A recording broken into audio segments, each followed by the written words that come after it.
नमस्कार, मैं हूं दीपक त्यागी और आप देख रहे हैं IBN9.live न्यूज चैनल। ये न्यूज चैनल एकदम अलग और अनोखा है क्योंकि हम आपके लिए एक अलग खास पेशकश लेकर आए हैं। वो खास पेशकश है बात काम की। इस बात काम की में आज हम आपको बताएंगे कि आप जानबूझकर कुछ ऐसी गलतियां कर बैठते हैं जो कि आपके स्वास्थ्य के लिए हानिकारक सिद्ध हो सकती हैं।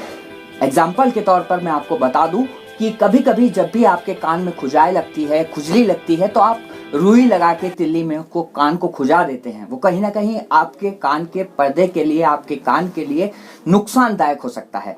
इसी चर्चा को हम आगे बढ़ाएंगे और इस समय हमारे साथ मौजूद हैं डॉक्टर ममता, जो कि ENT स्पेशलिस्ट है। उनसे जानेंगे कि आखिरकार उनकी राय क्या है इस विषय पे। मैम, सबसे पहले मैं आपका इंट्रोडक्शन चाहूँगा, पूरा इंट्रोडक्शन अपना दीजिए और फिर हमारा सवाल ये है कि बच्चे हों या बड़े हों, हमने अक्सर देखा है कि सींक माचिस की तिल्ली ली, रुई लगाया और कान को खुजा लिया, तो वो कितना घातक सिद्ध हो सकता है, क्या हो सकता है? मैं डॉक्टर ममता रानी राउत, ENT कंसल्टेंट गाजियाबाद से बोल रही हूँ। एंड हाँ, ये जो दीपक जी ने अभी कहा कि जब भी कान में खुजली लगती है, अडल्ट हो बच्चे हो, यूजुअली टेंडेंसी होती है कि कुछ ईयरबड्स ले लिया, कुछ पेंसिल ले लिया, जो भी अवेलेबल है उसे खुजलाते हैं। ये एक्चुअली डेंजरस भी हो सकता है। ये पर्दे में जाके टच हो तो पर्दे में छेद भी हो सकता है और कभी कभार हो सकता है उनमें चक्कर आके कोई और भी ऑर्गन टच हो जाती है। बहुत सेंसिटिव होती हैं ईयर्स के जो ऑर्गन्स होते हैं, तो इसीलिए खुजलाना नहीं चाहिए। अगर आपको इचिंग हो रही हो या फिर कोई प्रॉब्लम हो तो ENT स्पेशलिस्ट से कंसल्ट करना चाहिए। कोई बीमारी भी हो सकती है जिसकी वजह से खुजलाहट हो रहा हो, तो इसीलिए खुजलाना नहीं चाहिए। और स्पेशली ईयरबड्स अगर आपको यूज़ करनी है, कभी कभार आपको बाहर से अगर पानी चला गया तो बाहर से क्लीन कर सकते हैं, लेकिन अंदर डाल के कभी ईयरबड से खुजली नहीं करना चाहिए। मैम, डॉक्टर साहब, मैं ये जानना चाहता हूँ कि ये कुछ दादी माँ के नुस्खे इस तरह से हुआ करते थे पुराने जमाने में, तो ये पुराने जमाने से एक परंपरा इसे कह सकते हैं कि ये परंपरा के तौर पे चला आ रहा है कि सींक ली और रुई डाल दी, ये दादी माँ के नुस्खे टाइप हो गया है और लोग उसी परंपरा पे चले जा रहे हैं। क्या कहेंगे इस पे? नहीं, देखिए, दादी माँ के कभी कभार नुस्खे बहुत काम आते हैं, पर ज़रूरी नहीं है हर नुस्खे किफ़ायती हो।